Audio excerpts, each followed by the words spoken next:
Баршаңызға сәлем. Бүгін мен сіздерге баланың қақырығын түсіруге арналған дренажный массажды жасауды көрсететін боламын.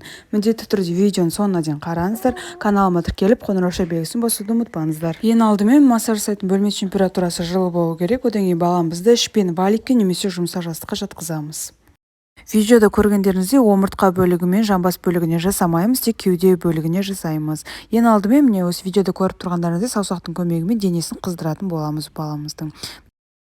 Келесі жаттығу бізде сықлау деп аталады. Баламыздың кеуде бөлігіне саусақтарымызды қойып, осылай ары-бері жылжытып сықлайтын боламыз. Ескерте кететін жағдай, дренажды массажды баланың температурасы болатын болса, өзін жайсыз сезінетін болса, құрғақ жөтелі бауыр болатын болса, жасауға болмайды. Келесі жаттығу бізде ұрғылау деп аталады. Осылай қолымыздың қырымен баламыздың кеуде бөліктерін жаймен ғана осылай ұрғылап шығатын боламыз. Келесі жаттығу бізде екі қолымыздың қырымен сипалау деп аталады. Осылай сипалап өкпеміздің қақырығын жібітуге көмектесеміз. Осылай денесін қыздырып сипалап шығамыз. Келесі жаттығуымызда бір қолымызбен баламыздың жамбас бөлігін ұстап, екінші қолымызбен кеуде бөлігін жоғары қаратай сипалайтын боламыз. Бұл баламыздағы өкпесіндегі қақырықты жоғары қаратай аузына жинауға көмектесетін болады. Енді қайтадан саусақтарымызбен баланың денесін жеңіл түрде ұрғылау жаттығуын жасайтын боламыз. Одан кейін баламызды алдыға қарай алдымен жатқызып, осылай мойын бөліктеріне ұрғылау жаттығуын жаймен жасаймыз.